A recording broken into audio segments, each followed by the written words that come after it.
गुरुर्ब्रह्मा गुरुर्विष्णुः गुरुर्देवो महेश्वरः गुरुसाक्षात् परब्रह्म तस्मै श्री गुरवे नमः। अखण्डमण्डलाकारं व्याप्तं येन चराचरं यत्पदं दर्शितं येन तस्मै श्री गुरवे नमः। Because when we are talking about the synthesis of yoga, we forget why actually this integral yoga and the synthesis of yoga was needed. This is the cause. I am rising up this nation to send forth my word. It is for the world and not for themselves that they arise. This is the thing which we should remember. When we become a doctor or when we become an engineer, that education we use it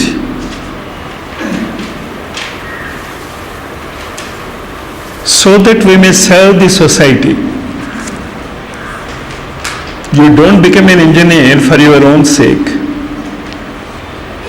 You don't become a doctor for your own sake. But because you do something with that knowledge to the society, you get respect in the society and also you make the society. Similarly, before Sri Aurobindo, spiritualism was supposed to be different from the normal way of life. If you are spiritual, people thought that you are out. You are not useful to the society. But what Sri Aurobindo and his contemporaries, that is where the group comes in. The leader was, no doubt it was Sri Aurobindo, but many streams joined to make the ocean that is Sri Aurobindo. And that is for the world and not for themselves that they arise. So whether we talk about Sri Ramakrishna Paramahamsa,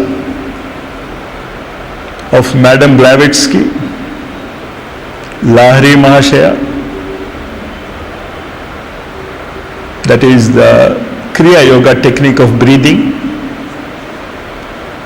whether you talk about Siddhi Sai and Satya Sai, whether you talk about Gayatri Parivar,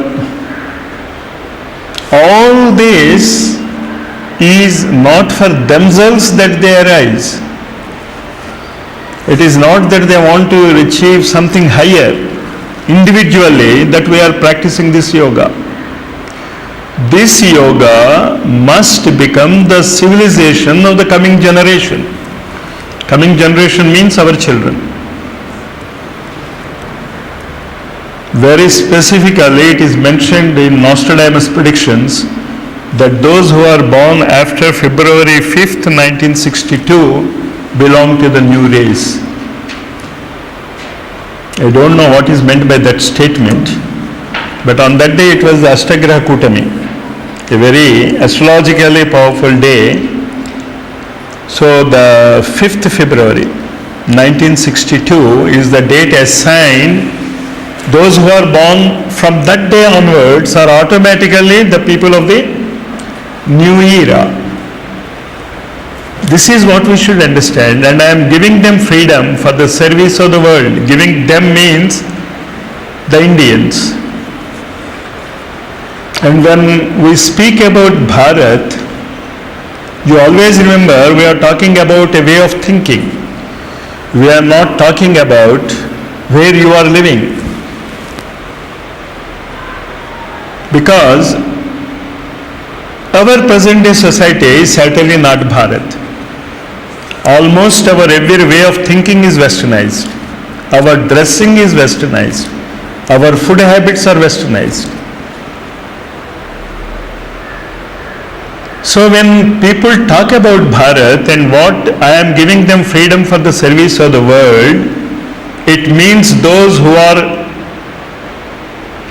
engrossed or have enthusiasm in divine light. Bha means light, Rata means liking it. So this is the purpose for which 1 year of Sri Aurobindo's ashram sadhana, it is not a jail. For him it was an ashram, and for us ashram becomes a jail. Probably we are, what I should say, complementary to Sri Aurobindo in that way. Aurobindo could make a ashram out of jail, and probably for us the ashram is a jail, probably. Anyway, this we should always remember. We are doing this sadhana.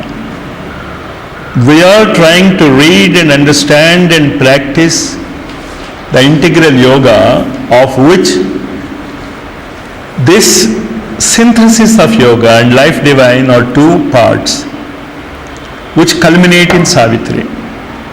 So, though we are talking about 3 different books, actually they are 1 in 3. All are interrelated to each other. The next slide. This 7 card being is what we should always remember, because the first is the physical being, the second is the vital being, third is the mental being. The next 4 we need not study now about them. And when we use the 7-fold card of being, next slide. Next slide. This one. Existence, conscious force, bliss, supermind are those levels about which we do not know anything, but which controls our mind, psyche, life and matter. This aspect you should remember. When we are talking about matter, it is actually the existence which is molding the matter. In what way? In the fag end of life divine we will understand it. How actually the matter is nothing but the opposite pole of existence. If existence is the north pole, matter is the south pole. You just can't divide them. To understand it, we are dividing it as existence and matter. But wherever there is a matter, there is an existence. And wherever there is an existence, there is matter. Similarly, where there is a consciousness acting as a force, you have life. But what we term as life is not actually conscious force, but it is desire and mind working together. The desire mind, what we call, Sri Aurobindo calls it, the desire mind, the pranamaya kosha. So actually the desire mind is consciousness force. Mind is the consciousness and desire is the force. In higher levels, we call it as consciousness force. In lower levels, we call it as life, which is nothing but desire mixed with mind or mind mixed with desire. So when we talk about life, we should remember that it is more a mixture of desire and lesser mind. When we talk about psyche, it is more mind and less desire. And of course mind is pure mind. These levels and concepts must be very clear in our mind. Existence controls matter, consciousness force controls life, bliss controls psyche, supermind controls mind. And once this becomes this, that means matter, life, psyche and mind, that is we. We have a mind, we have a psychic being, of course we have life, and then the matter. When this becomes an instrument in the hand of supermind, then the real synthesis of yoga occurs. So the real synthesis is matter must first be controlled by desire mind. That happens to us now. The physical body, actually we are not worried about the physical body. Are you aware of your physical body? Except when there is some trouble with it. If not, we are always worried about the desires. If the desire is fulfilled, you are happy. If the desire is not fulfilled, you are unhappy. And for a desire to be fulfilled, you can go to any length of torture. So the physical body is only an instrument of the desire mind. That is life. That is the present stage of our awareness, where we are centered. Whatever it is, even though we may be talking about supermind, actually we are centered in the desire to understand supermind. And from supermind, when you come down to the mind, psyche and life, at present our physical bodies are controlled by life. Sri Aurobindo calls it as the vital body. Vitality and life are almost synonymous. And now this desire mind must be controlled by the psyche, and it must be controlled by the mind. Now I would like to give the traditional names, the Sanskrit names for us, and Sri Aurobindo also says it is better to use the Sanskrit words if you understand it.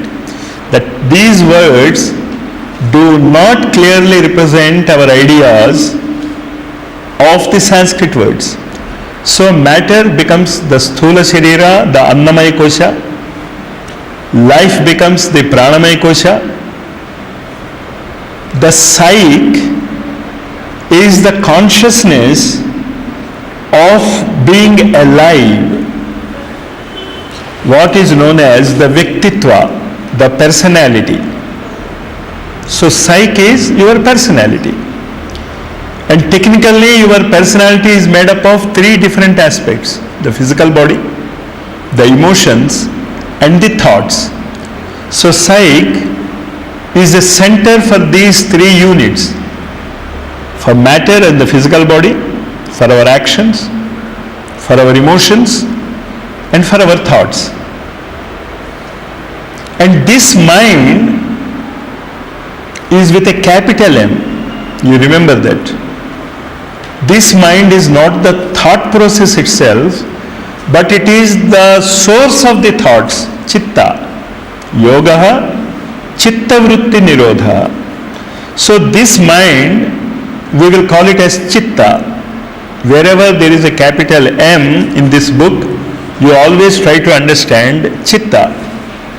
And you should understand the difference between thoughts and chitta. Thoughts are just what you think, they may be fleeting. But chitta vrittis are not fleeting. An engineer thinks like an engineer. So his chitta vritti is to think like an engineer. A doctor thinks like a doctor. So his chitta vritti is to think like a doctor. Now what Sri Aurobindo wants us to think like a yogi. Our chitta vritti must become the chitta vritti of a yogi. You understand the difference between thought and chitta vritti? Thought is manas. Chitta vritti is an attitude of the mind. It is always things like that. For example, In human beings, we have the male and female. The male has a chitta vritti of a male. A female has a chitta vritti of a female. So wherever they are, the vritti is always the standard one. Could I make the difference between thought and vritti clear? So thought is manas, psyche is mind, small m, and capital M is chitta. So if you use the Vedantic language or the yogic language, matter becomes the Annamaya Kosha, life becomes the Pranamaya Kosha, psyche becomes the lower mind, and Yam, the capital mind, becomes the higher mind, Manas and Chitta. Am I clear about these aspects? So this is Annamaya, Pranamaya, lower mind and higher mind. That means Manas and Chitta. And this super mind, you can call it as Ahankara. You can, but actually it is not Ahankara. Because when the ego sense is gone, then only the super mind comes in. And Ahankara is ego sense. So you can say that between supermind and Chitta lies the Ahankara. With these definitions, we go to the of the conditions for synthesis. The first condition is all life is yoga. Page number 8. This is the Chitta vritti of the yogi. Just as an engineer is always an engineer, a doctor is always a doctor, whether he is eating or sleeping or sleeping or going to a movie. Technically his chitta vritti is that of a doctor. And whenever you want him to behave like a doctor, he immediately behaves like a doctor, whatever he is doing. Similarly, in the first chapter of the basics, Sri Aurobindo says, you should have a mindset. When I say a mindset, I mean the capital M, Chitta vritti. Must be all life is yoga. This you remember. And when I say all life is yoga, even when you put these two fingers together, becomes a mudra. It is just an accidental movement of the fingers. But if you are a yogi, this movement means that you are imparting knowledge. And mind you, we Indians believe in it. This Chinmudra, Mauna Vyakhya, Prakatita Parabrahma Tattvam. Parabrahma Tattvam is Satchitanand. Here we have the existence, conscious life, and bliss. You remember? That is Parabrahma Tattvam. And that Parabrahma Tattvam you can understand just by mixing these two. So all life is yoga. So for the Aurobindo's synthesis of yoga, this concept is very important. You move the hand, this movement of the hand is occurring in Akhanda Mandala Akaram Vyaptam Yena Characharam. Yat padam darshitam yena tasmai Shri Gurave Namah. So this concept, that whatever you are doing is a part of the cosmos, the cosmic mind. We are unconscious instruments of the conscious mind. Cosmic mind. We should become conscious instruments of the cosmic mind. That is, all life is yoga. Everything. If I put it here, I should know what is happening when I am putting it here. What type of changes are being brought about when this particular physical object is placed by me here. The important aspect is by me. I am placing it here. Are you conscious of it? For many of our actions, we are not conscious. And when you become conscious of every action, even in your sleep, it is said that Lord Buddha was once sleeping and Ananda was with him, his elder brother, cousin elder brother. And Buddha was sleeping like that, and some mosquito disturbed him and he just did it like this. Then after some time he got up and sat, and then he slowly did it like this, and then he slept. Then Ananda asked, why are you doing that? Because I unconsciously pushed off the mosquito. You understand the importance of a small action that you are doing, even in sleep, must be with awareness. And that is Buddhahood. So all life is yoga. You got the point, you understood it? Everything, if you stretch your legs, if you sit in a particular, even that is yoga. And that is the importance of asanas. When you sit in a particular asana, Patanjali says, you get touch with infinity. I am not able to remember the exact sutra, but what he means in that sutra is, if you sit in a particular posture and you can sit in that posture for 3 hours, you get siddhi. In any posture, if you can sit continuously for 3 hours, probably that is where the cinema halls play a very important role, because knowingly or unknowingly you will sit for 3 hours. So maybe they are training us in asanas. In integral yoga, it may be a fact also. Then we come to the 3 steps in nature.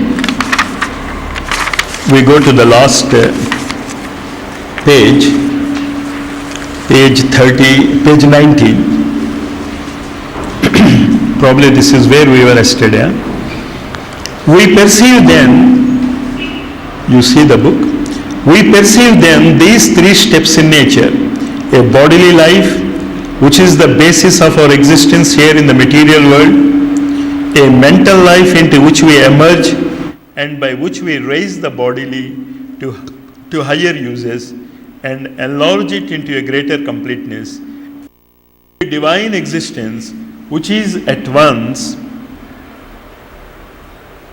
the goal of the other 2 and returns upon them to liberate them into their highest possibilities. So you remember these 3 steps always they happen. The first step is, nature has perfected some instruments. What are the instruments? The Annamaya Kosha and Pranamaya Kosha. They are completely perfected. That is what Sri Aurobindo says in the Upanishads. The lords were shown first the cow and then the horse. And now you should understand what Sri Aurobindo in Savitri meant by Ashwapati Yoga. Ashwapati Yoga is a control of Annamaya and Pranamaya Koshas. We have the Annamaya Pranamaya Koshas, they are not in our control now. But nature has already perfected them. You understand this point. When Sri Aurobindo says it is perfected, it does not mean that we have perfected it. Nature has perfected it for us. We have a fully grown, well-tuned Annamaya Kosha. We will use the Vedic literature and yogic literature. We will not go for the,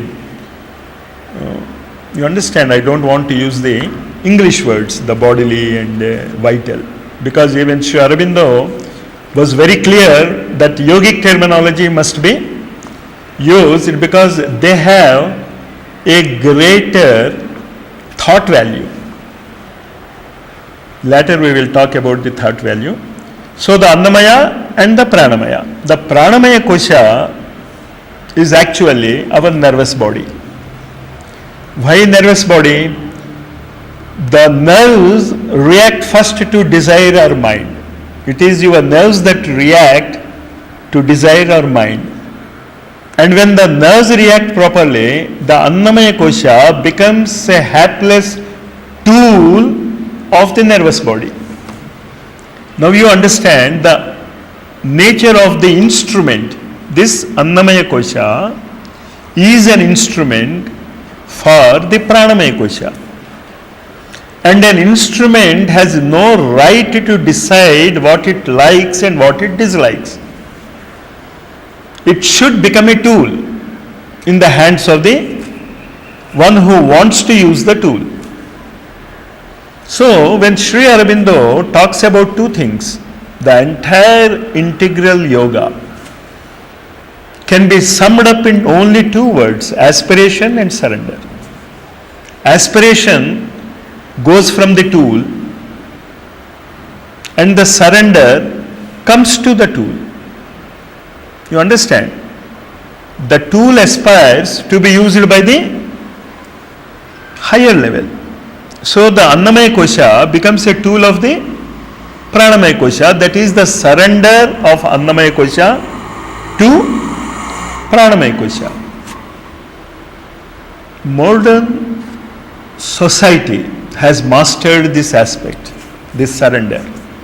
The physical body can go to any length if that proper desire is there. When you say desire, it means the Pranamaya Kosha. Next, what is now being developed is the mental body. The mental body is in three levels. The material mind, which we have full control. The material mind, or we can say the animal mind, ahara, nidra, bhaya, maidhunancha, we are experts. All animals are experts. But in yoga, these have to be first controlled. Your food must be controlled. Yuktahara. The Bhagavad Gita 6th chapter says, Yuktahara viharasya yukta chestasya karmasu yukta swapna avabodhasya yogo bhavati dukkha. And remember, for us all life is yoga. Don't forget about this aspect. We are tuning ourselves to that way of thinking. And when will the yoga make you free from troubles, from sorrows? You have to have yuktahara. Yuktahara doesn't mean mitahara. You remember that?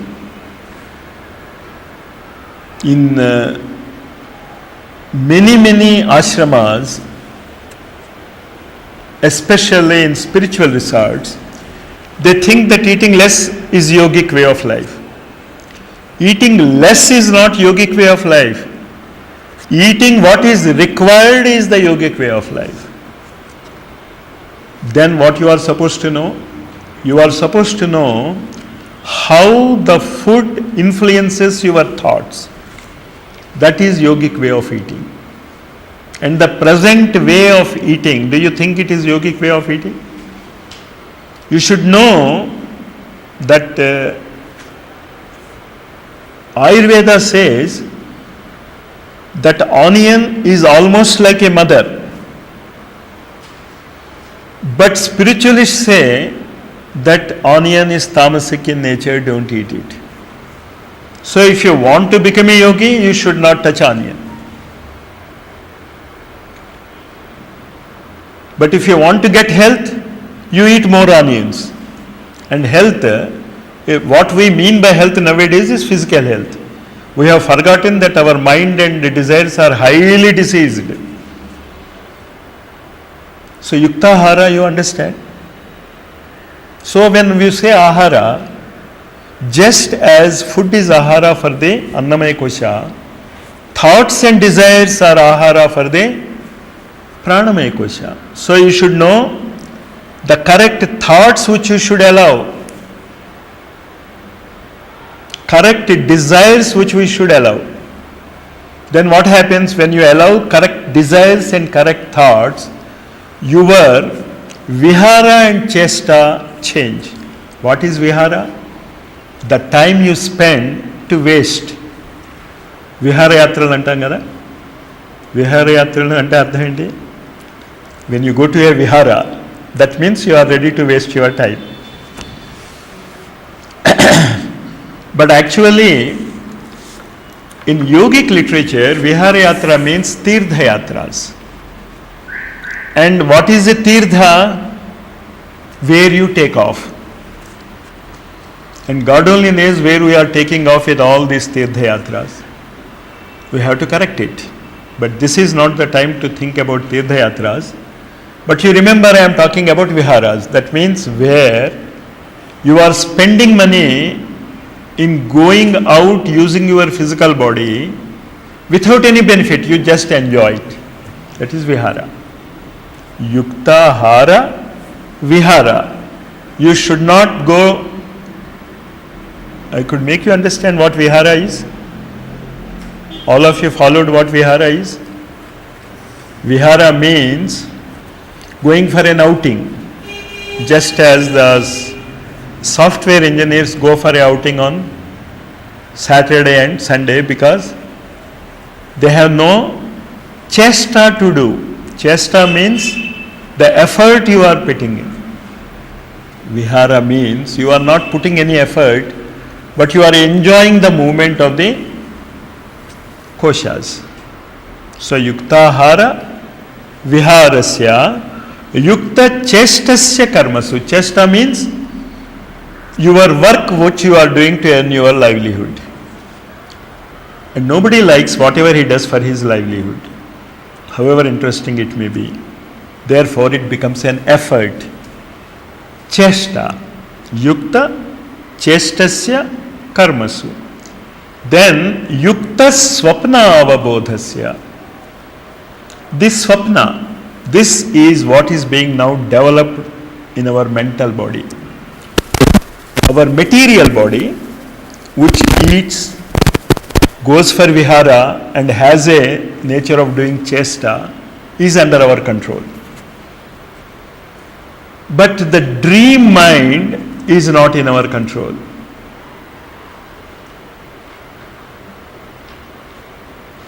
And after the dream mind, you have the sushupti, the sleeping mind. Now you understand the three levels of mind which we have to face. The material mind, then the knowledgeable mind which dreams, and of course the divine mind. This is what nature is perfecting. So at present, the highest offshoot in nature is mind control. And mind control is nothing but science. Science actually means what you get from the five senses is tabularized. That is science.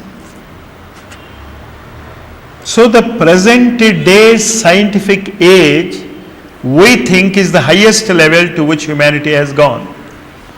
But Sri Aurobindo says, if in nature the three steps are perfection, then a higher perfection and modification, and then going to some higher level and modify it.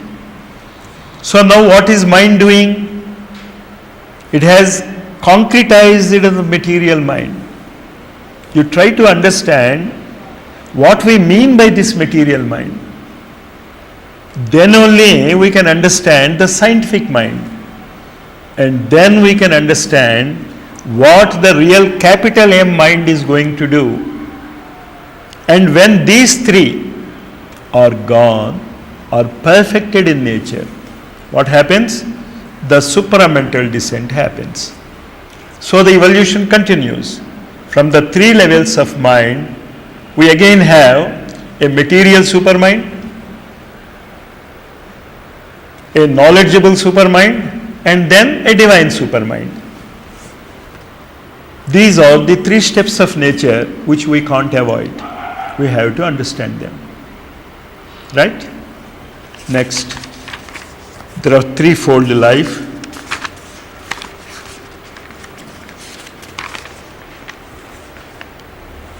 We'll go to page 30, threefold life.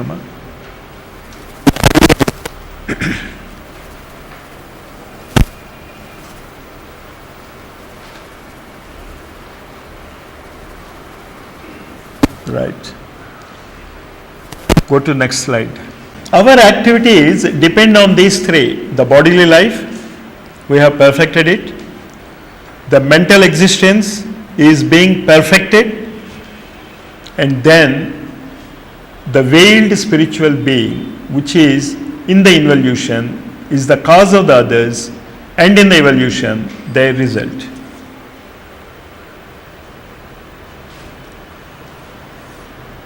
This bodily life, all of us have perfected. Remember this, when I say all of us, we mean the entire humanity. And now what is happening to the entire humanity? It is mind is being perfected. And Sri Aurobindo later says that almost the entire humanity's mind has reached the overmind in some previous era. Technically, some 5,000 years back, the entire humanity was able to reach the overmind level. But then again, the recoil happened. Because of some defect in the mental body, it couldn't go to the supramental level. It went back again to the material level, and even now today, it is the material mind which controls all our actions. Even now, it is the bodily happiness, it is the desire fulfillment which dominates our life. Even in spiritualism also. If we do this, what benefits you get? Many people ask me, if you are doing this and you get some suffering, then why should I do this? And when you read, are you not suffering? Are not the parents suffering to pay the fees and the students suffering to read it? Got the point? Next slide. What nature gets as her result in thousands of years, you can get it in few months. And when I say few months, it means less than a year. Because 12 months make a year. So if I want to say more than 12 months, I should say few years. But Vivekananda says in few months, it means the entire process of nature's evolution, you can compress it into less than a year. And that is why we call a new year, a new era, Ugadi. It has a meaning. If you can compress in 1 year's lifetime thousands of years of evolution, then you can say it is a Ugadi. If not, what you should say? New Year.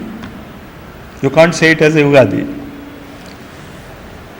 It works by quickening all her energies, a sublimation of all her faculties, and as the mental life uses and perfects the material, so will the spiritual use and perfect the material and mental existence as the instruments of a divine self-expression. Here you have, in one short sentence, the entire effort we have to do. First is, make the evolution fast. That is what is there. What nature aims at for the mass in a slow evolution, yoga affects for the individual by a rapid evolution.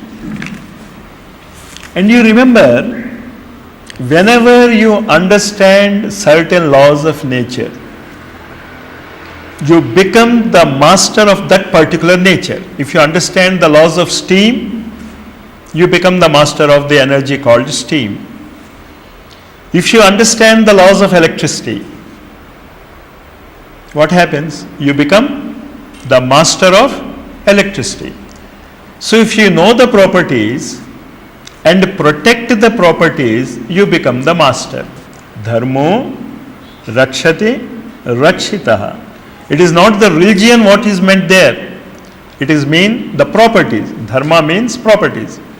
What in chemistry we say the rasayanika dharmas and the bhautika dharmas.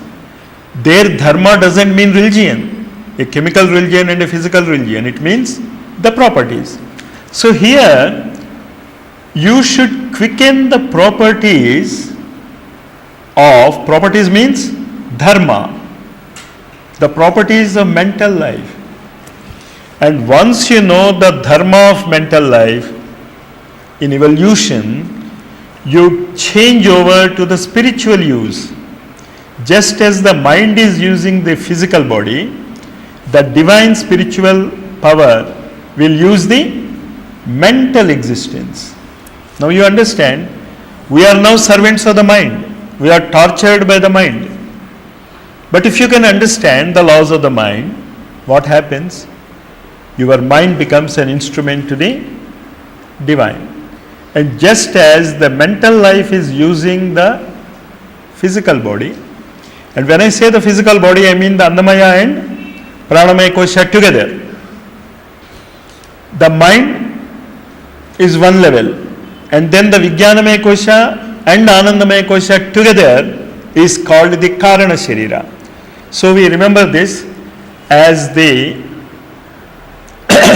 Sthula Sharira, and the mental life is Sushma Sharira, and the Vijnanamaya Anandamaya Koshas as Karana Sharira. Remember this terminology. We will use it more when we go into the further chapters.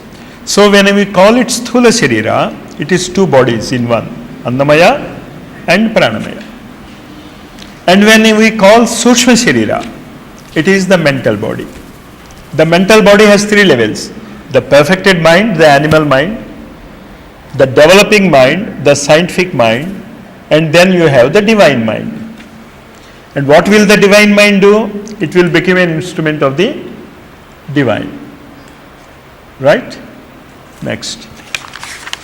Just a few minutes back, we were defining yoga as speeding up of evolution. You remember this. And speeding up of evolution means thousands of years compressed in a few months' time. And that miracle always happens. That consciousness which grows in the mother's womb compresses all the evolution right from the Satya Yuga to the present day Yuga in those 9 months. And that is where it is very important for us to understand what happens in a mother's womb. If you can make it happen in the 9 months in your yoga practice, you will get reborn. That is what is known as Dvijatva. So that much of compression of evolution, future evolution, the mind to evolve into a overmind, it takes thousands of years from now. But what you can do in a few months' time, and exactly if you know how to do it, the Navaratris are very important. Every day you can compress the evolution of thousands of years in one day. How to do it? We will learn it. This is what I want you to understand. For this compression to happen, you should understand God, nature, and human soul. These three are the essential, what Sri Aurobindo says, three consenting parties. All the three must say yes. The human soul must say yes. The nature must say yes. And the divine power must say yes. This, and how to do it in 12 months' time, is what Bhagavata is. Yesterday I was telling you about Sri Krishna's life and evolution of his life through various steps to overmind. So that is the Bhakta. The Bhakta is evolving because of the Bhagavan through the knowledge of Bhagavata. So Bhagavata is nature, of course Bhagavan is God, and Bhakta is the human soul. And this life is directly linked with Mahabharata. Whenever you talk about Sri Krishna, you are forced to think of Mahabharata. But our mental attitude has become so dangerously strife-ridden that when we talk about Ramayana, we have Rama Ramana Yuddha. And when we talk about Mahabharata, we have the Kaurava Pandava Yuddha. The Yuddha is not important. It was the starting point. After Rama Ravana Yuddha, the Ramarajya establishment is more important. After the Pandavas and Kauravas war, the establishment of Mahabharata is very important. Bharata to Mahabharata. What mother says as Akhanda Bharat is Mahabharata. It is only a change in the terminology.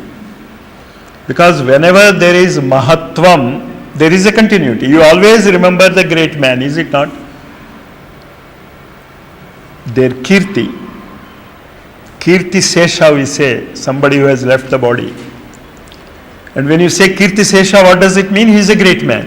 Maha means great. Mahabharata, great India.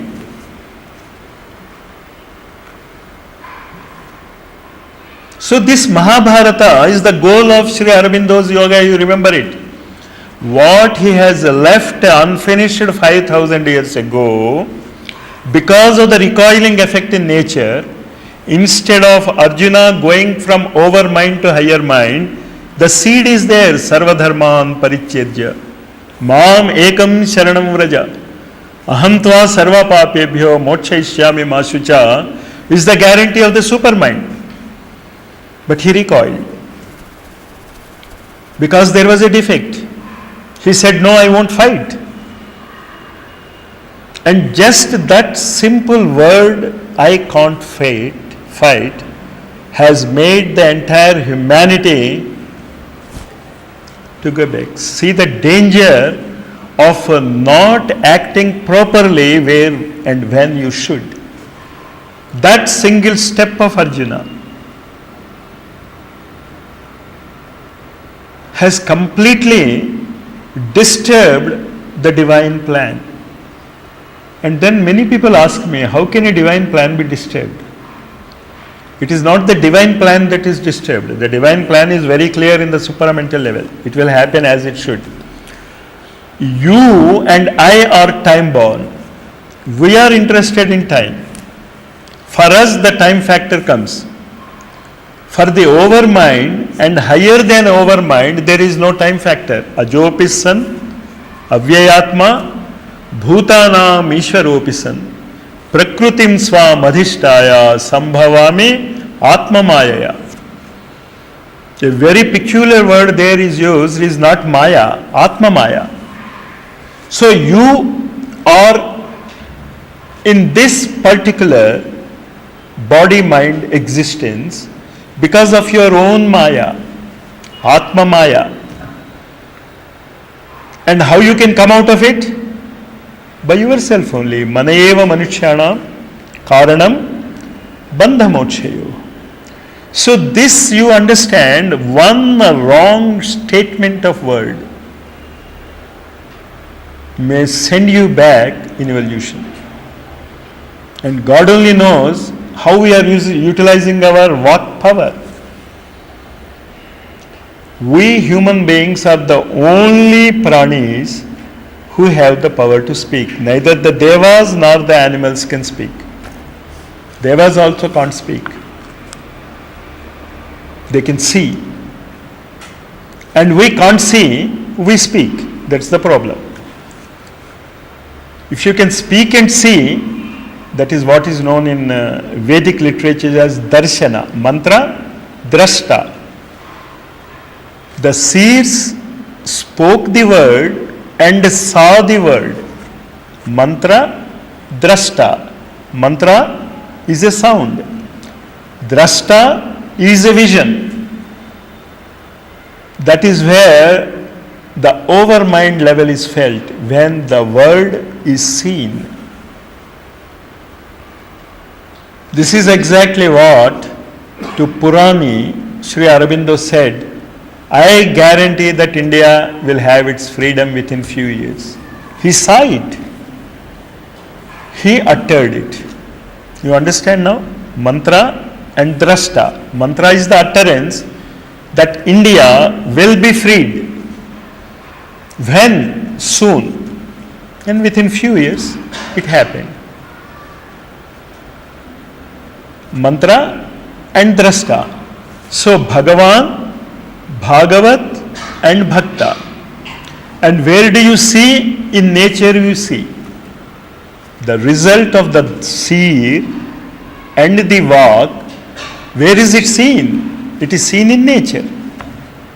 So this triad is what the basis of Indian yoga is. Yes? Huh.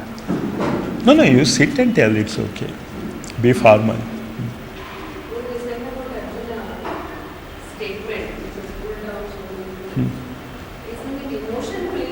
No, it is like a chief minister deciding something and a family man deciding something.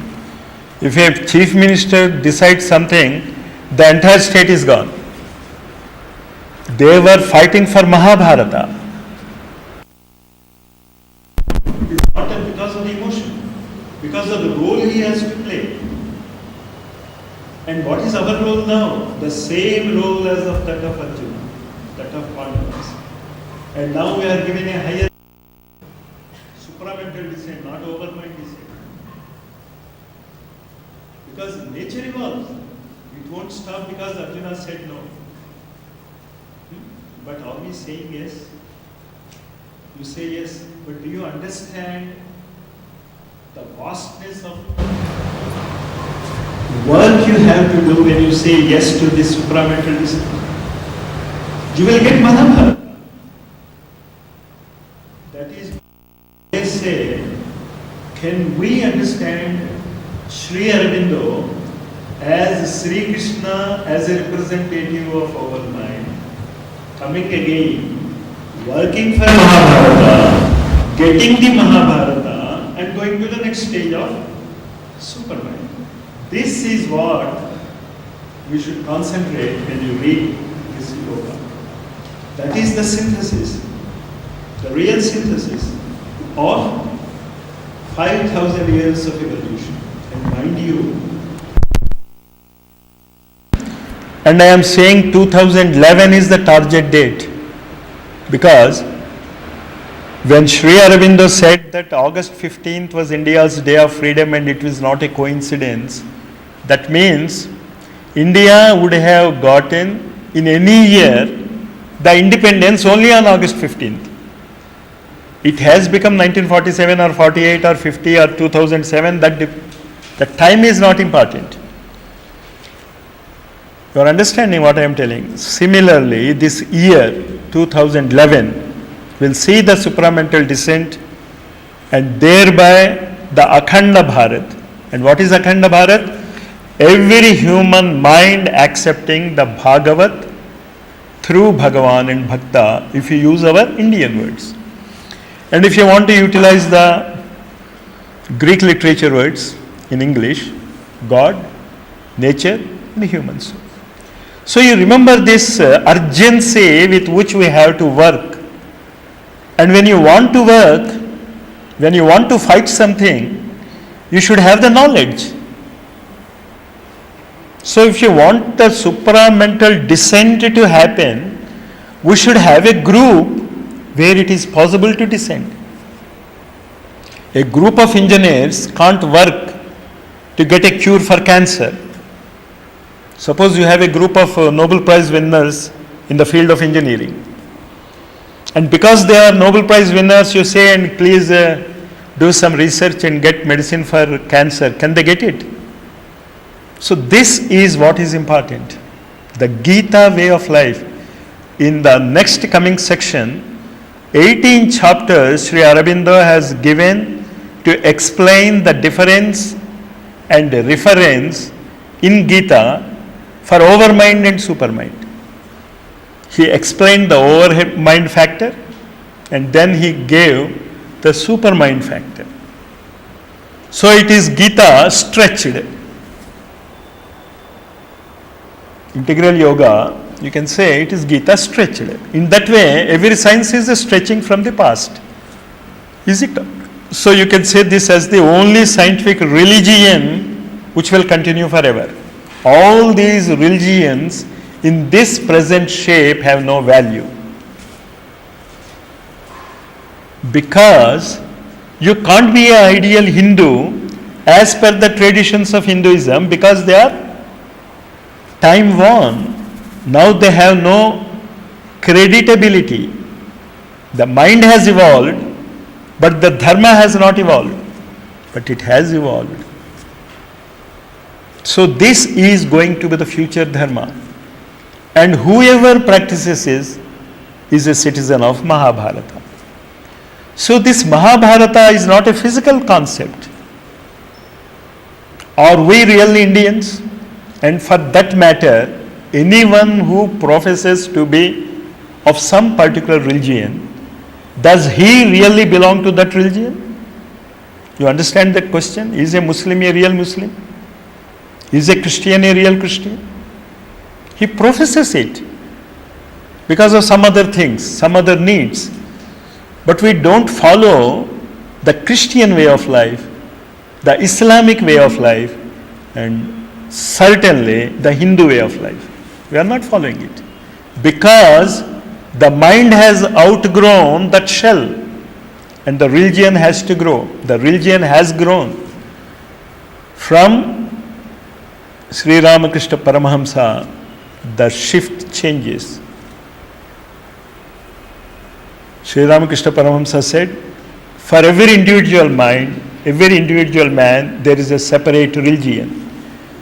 What is that he said in Yato Mata, Tato Dharma, or something like that he said. So every individual has to follow his own dharma. And what does Sri Aurobindo say? In the end, the integral yoga becomes your personal yoga. You just can't have a shastra for it. You can't say you should behave like that, you should behave like that. The only thing you should behave is, it should be motivated not from material causes, but for divine causes. If the divine motivates you, it is the new religion, the coming religion, the future religion, the religion of the Mahabharata, or the scientific religion, the only religion which will rule mankind. I will wait. Right.